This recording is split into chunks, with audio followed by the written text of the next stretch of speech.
In the last video, we discussed how to get set up for embedded development in Rust, and today we're going to pick up where we left off. Our goal is simple. The hello world of embedded programming is blinking an LED, and that's what we're going to do with our microbit. This task can be accomplished using a variety of crates that operate at different levels of abstraction, so this is going to give us a great opportunity to learn a bit about how the embedded Rust ecosystem works. We'll start our investigation at the very lowest level and work our way up stack. Nope, not at the pack.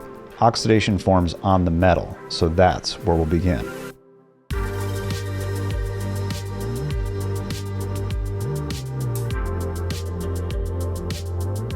This chapter is going to cover what we need to do to switch on our LED, so we're going to be digging into the microbit schematic and its microcontroller's datasheet. For many of you, this will be a review, and you could skip ahead if you want, but for those that are new to embedded systems, welcome! This chapter is for you! Let's start by identifying which LED we want to use and how it's connected to our microcontroller. And for that, we'll need to dig up our board schematic, which Microbit makes available on GitHub. And then look for the LEDs. There we are. Okay, the V2 microbit has lots of LEDs to choose from. Let's just use D2. To light it up, we'll need to drive the anode side high and the cathode side low, which means controlling pins row 1 and column 1. Let's see where they connect to our microcontroller. Okay, row 1 is port 0 pin 21 and column 1 is port 0 pin 28. To configure these pins as digital outputs, we'll need the general purpose I/O or GPIO peripheral. All of the microcontroller's peripherals are represented as register blocks within the memory map, and configuring or interacting with them amounts to memory reads or writes at specific addresses. With that in mind, let's revisit the datasheet for our Microbit's NRF52833 microcontroller and find the section on GPIO. Now, in some microcontrollers you may need to enable the peripheral clocks before trying to set up GPIO, but that's not the case with the NRF52. Configuration for GPIO happens in the pin CNF registers. So let's find the section describing the register layout in memory. Here we go. Alright, the base address for GPIO is hex 50 million, and that's also the start address for port 0. Then there's an offset for registers to set the output, or read the input on various pins, and finally we have one configuration register for each of the 32 pins per port, and we'll need pins 21 and 28. To find out what value we need to set at these offsets, let's take a look at the pin CNF register bitmap. There are 5 fields within the value that determine the pin's configuration, but the most important is the first, which controls the direction. We'll need to set this to 1 to indicate we need an output. The only other field we may want to change is the drive configuration, but the standard push-pull output should be sufficient to power our LED. Once configuration is complete, we'll control the output by setting a value in the out register, where each bit position represents its corresponding pin number. Our pin 28 or column 1 we can leave 0 like all the others, and our pin 21 or row 1 we can toggle between 1 and 0 to drive the pin high and low. And now we have what we need. We know the addresses and the values they need to be set to. So how do we go about doing this? In C, this would just be a matter of dereferencing the address cast as a pointer and assigning the value. But that can't be how we do things in Rust, right? Right?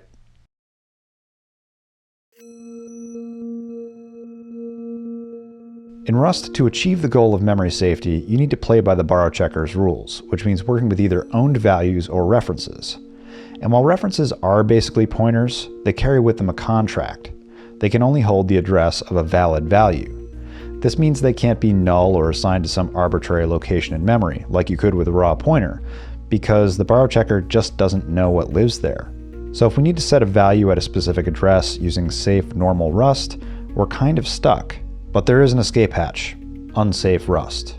It's meant to be used whenever you need to do something that the borrow checker has no way to verify, like dereferencing a raw pointer.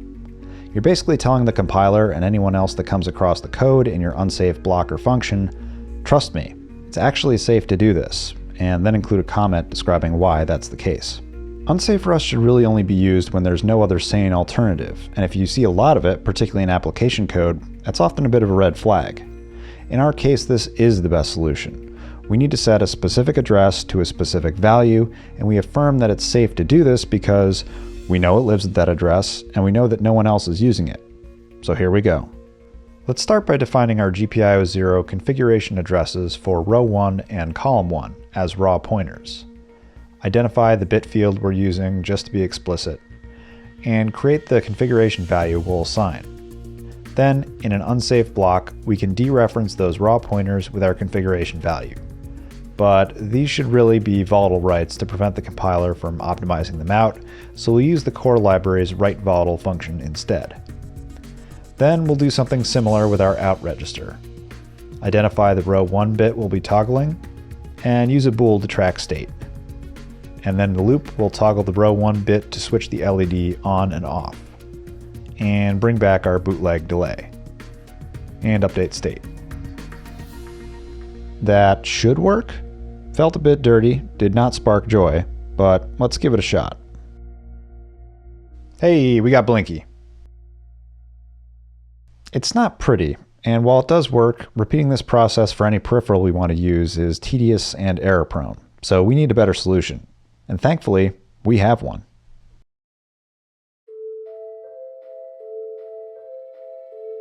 The lowest layer of our embedded Rust stack is the Peripheral Access Crate, or PAC, and it has exactly what we're looking for. It provides an interface to access all of our microcontroller's peripheral registers.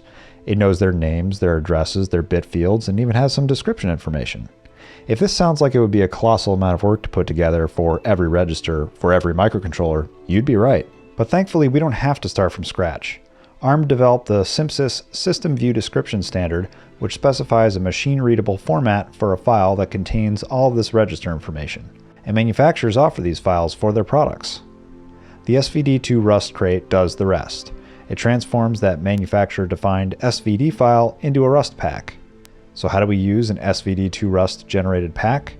Our peripherals are held as register blocks inside the pack's peripheral singleton, so our application first needs to take ownership of that instance. Then we can access peripheral registers by name, reading their bit fields directly or writing to them through a closure. So let's find a pack for our microcontroller and add it to our project. Get rid of what we had before. Take the peripherals from the pack, configure our GPIO port 0 pin 21 using the bit field names and values, and do the same for pin 28, and toggle our LED via the port 0 out register, setting only bit 21. Here we go.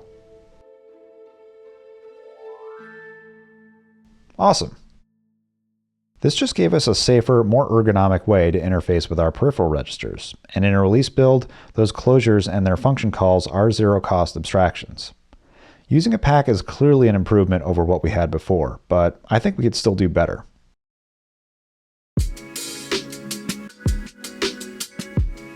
The pack is great, but it would be nice if we didn't have to remember the names of specific registers and bit fields to perform common operations. Enter the hardware abstraction layer, or HAL. It's built on top of the pack and allows us to work at a higher level, but a well-designed HAL will also guide us on how to properly use our hardware, ensuring that our peripherals operate as intended. So let's find a HAL for our NRF52833. And we can see this is actually part of a larger group of HALs for NRF controllers, all located in the same GitHub repo. And they've got some examples, including one with a Blinky. Okay. To use this crate, we're still taking the peripherals from the pack, though now the HAL includes its own, which it re-exports as pack. And then each HAL peripheral has a constructor that transforms the underlying pack representation. And we also see that the LED it's creating is utilizing the embedded HAL crate's output pin trait to drive the output level high and low. So let's get both the NRF52833 and embedded HALs added and start playing around. We'll update our import statements to use the HALs pack. Remove the register manipulation. Now we can create a HAL instance of our GPIO port 0 through a parts constructor that takes our pack P0. And from here we have access to all of our port 0 pins. Let's create one for our column 1, which is mapped to pin 28. And turn it into a push-pull output. This requires an initial output level, we need low, And we can do the same for row 1 on pin 21. We're going to use the row 1 pin to toggle the LED state, so let's mark that as mutable. And we just need to leave column 1 grounded, so we'll mark that as no longer used. Now we can set the row 1 pin state in loop. This takes a pin state enum with high or low values. That also implements the from trait for bools to help us with type conversion. This is technically fallible, but we don't care about the return result, so we'll just let that hit the floor. Cool, let's give it a spin. Still good. To me, this looks much nicer than anything we've done so far. The naming of the pins, types, and methods makes it very clear what we're trying to do. But there's more to this code than meets the eye, so I think it's worth taking a few moments to see what makes it special.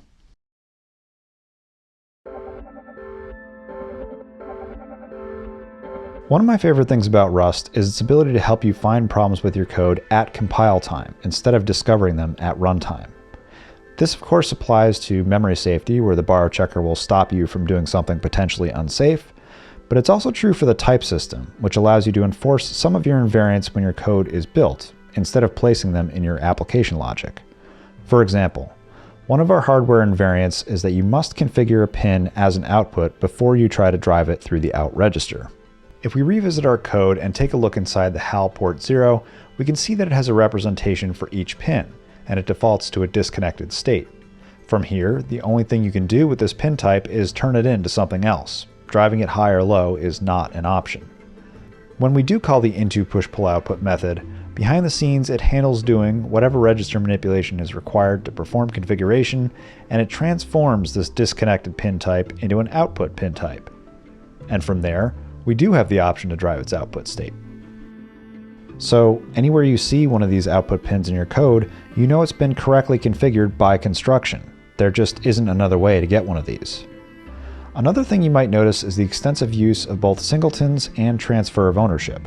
In the first line, we're taking ownership of the pack peripheral singleton. Then, we create our HAL representation of port 0 through a parts constructor that takes pack P0 as an owned value, not by reference. Meaning that, from this point forward, the pack P0 symbol is basically gone as far as the borrow checker is concerned.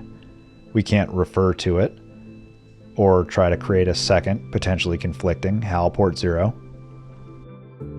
The same is true for our output pins. Their creation literally consumed the underlying disconnected pins, so while we can transform them into something else, we can't try to get another copy from port 0. And this is a good thing. It maintains a single source of truth for each peripheral we use, and leverages the type system to reflect its current state. One last thing. The embedded HAL provides some common trait definitions that developers can implement when building their device HAL. We saw this at work in our Blinky example, where the NRF HAL implemented the output pin trait for its output pin type, allowing us to call any of these set methods to drive the output. These traits build some standardization into the embedded Rust ecosystem and facilitate the creation of platform-agnostic drivers. However, there are many operations, like initialization, that are intentionally left out of the embedded HAL. So, while our crate used a parts constructor to generate the port 0 peripheral, other crates use a trait extension on the underlying pack peripheral to transform it into its HAL representation using a constrain or split method. Alright, I've spent a lot of time talking about the HAL, but the embedded Rust ecosystem has one more, less common abstraction that you might encounter: the board support package.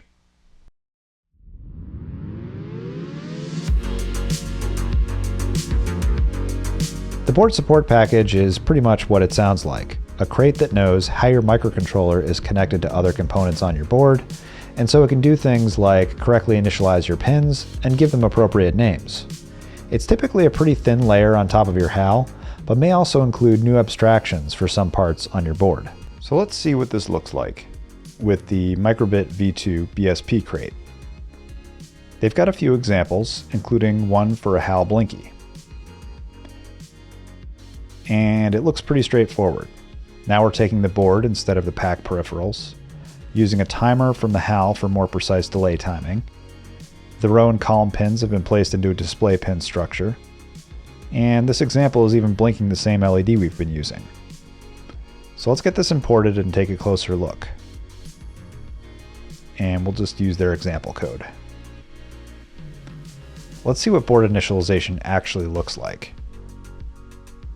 Okay, it's taking ownership of the pack peripherals and creating named HAL pins and grouping them by function, initializing the input and output pins, and making any non-GPIO pack peripherals available to the board owner.